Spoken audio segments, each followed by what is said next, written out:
Oh my god. Well, we're back. We're back, guys. Competitive football is back, and my god, I have not missed these fucking refs. Jesus Christ.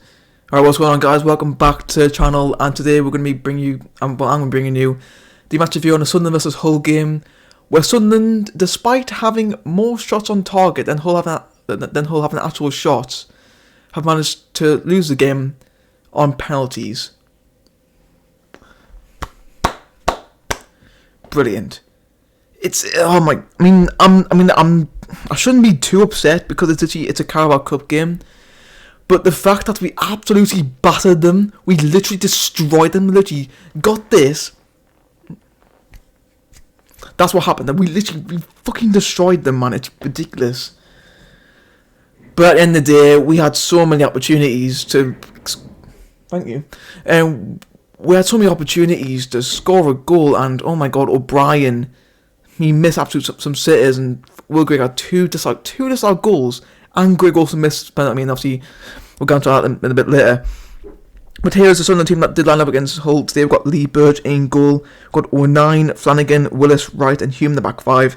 Power and Dobson. Then we've got Maguire, O'Brien just behind Will Grigg. On the bench we had Wyke, Gooch, Scowen, Feeney, Matthews, Ledbetter, and Dan Neil. I don't know the whole team.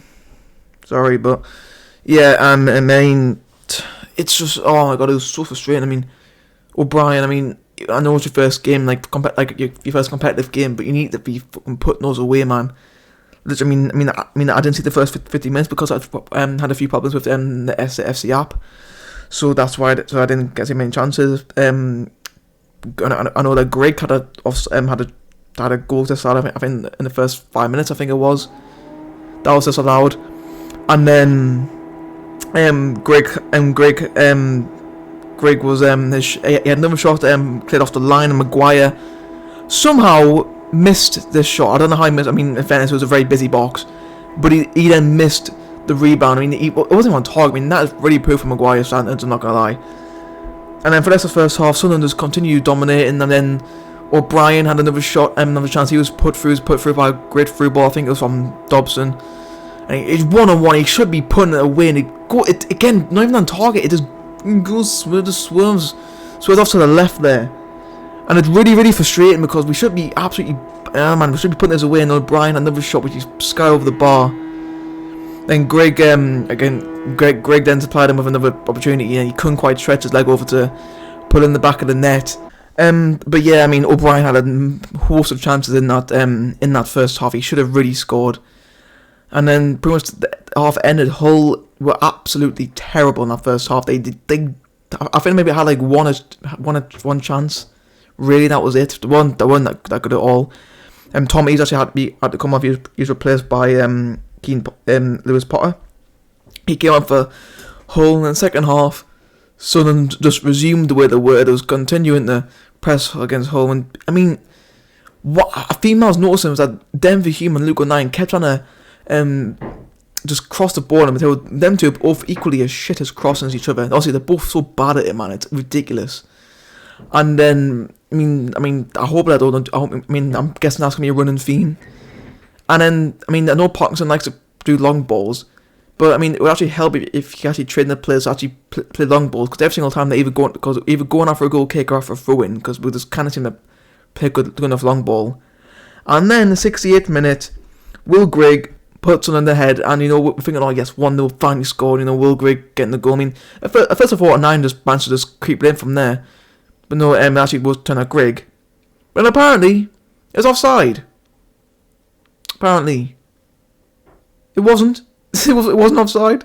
Emmanuel was playing Grigg onside. I've seen the replay. I had to watch it over like nearly 10 times just to make sure, because it was really close call. I mean, in fairness to the linesman, it was a close call, but he was onside. Grigg was onside. It wasn't very. I mean, obviously look close, but then if you watch over and over again, you can see that Grigg was onside when he touched the ball. So that should count. So Sunderland should have went 1-0 up there, but we didn't. The fucking linesman. I mean, if you're the linesman there, surely you would not give it offside there, because if it's that close to call, you shouldn't give it off. I mean, I wouldn't give it offside. I mean, if it's too close to call, you shouldn't give it as offside. Obviously, I'm probably talking crap there, but I don't know. And then I brought on O'Brien. I bring on Wyke and Gooch. And Wyke had a chance. I think it was 85 minutes. It was, had power on it, but it wasn't quite good enough to go in. And then Hull had, and then for the last 4 minutes, Hull actually had a few string of chances. They probably could have got a goal there, but Sunderland doing some excellent defending. And then there goes the penalties, and Max Powell wins the top. Surely, please correct me here, but surely if you have the opportunity to say who goes first, surely you let the other team go first. That's what anyone would do. I remember in the Checker Trophy final, in 2019, Portsmouth won the toss, and then they chose us to go first, because surely you're gonna go last. So you have the chance to put away the deciding penalty, and that's what happened for Hull. Will Grigg, lead confident, steps up, saved by Ingram. I still bad for Will. Grigg got screwed over royally back in that game. He had 2 disallowed goals. The first one, fair enough, was offside, I think. Anyway, second one, he was screwed over, and then he goes and misses in the end, being the decisive penalty miss, which is a shame. And then Hull, I tell you, in fairness, I think it was Smallwood, Honeyman, Samuelson. So some quality penalties from them 3, all in the bottom left corner. Surely Birch could at least save one of them. That's what Benno thinks, but there were some very good penalties by them 3. Obviously Malik Wilkes scored a pretty easy one, and then to Sunderland, or Max Power twatted his in, or 9, Gooch and Wyke scored. When I saw that Wyke was going to take out our 5th penalty, I was just expecting them to miss. And I thought he did it first, but then it turned out it was actually a good penalty.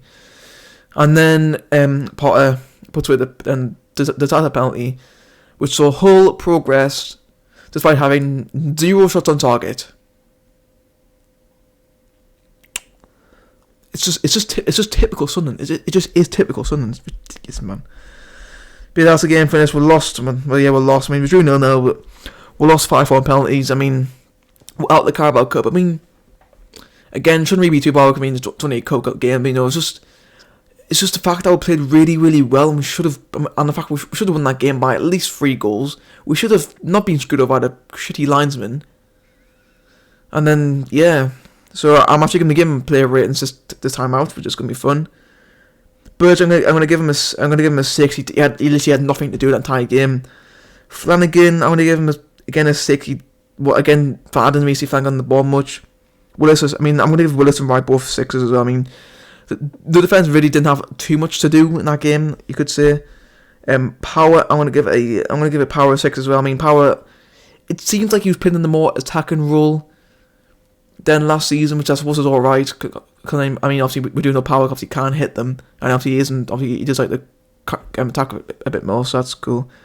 Maguire, I'm going to give a 5. Maguire just didn't do much in this game for me. He missed a pretty good chance, and then apart from that, just didn't get involved at all. Dobson, I'm going to give a 6.5 for Dobson. I thought he was a tad better than Power. I thought he had a pretty good game. O'Brien, I'm going to give him a 7. He tried. He really did try today. O'Brien, obviously, he needs to work on his finishing, obviously, but apart from that, a really good game. O'Neill, I'm going to give him a 5. Now, obviously, this could be controversial, but I don't think O'Neill actually had the best of games. I said earlier that him and Hume, obviously, them two keep crossing it in the box, but clearly it doesn't work, because Hume's several of his went back to over 09, and 09 just seems to get his blocked by the first man. So I didn't really raise 09 there. Grigg, I'm giving him a 7 as well. Yeah, he missed the penalty, but apart from that, he should have had at least a goal today. So yeah, and he played really, really well. And I'm going to give him a 5 as well. I didn't think he was that good. And then the 2 subs, Wyke and Gooch, I'm not going to get them ratings because obviously they weren't playing enough for me to rate them. So guys, this is going to be the end of the match review. Hope you guys enjoy. If you did, then give it a thumbs up. And if you are new, then consider subscribing, because then you can see more content like this in the future. And if you want to get notified as soon as I upload, hit the notification bell. My next video is probably going to be a match review on the Bristol Rovers game, unless I decide to upload something during the week. I don't know. So yeah, cheers guys for watching, and I'll see you next time. Peace.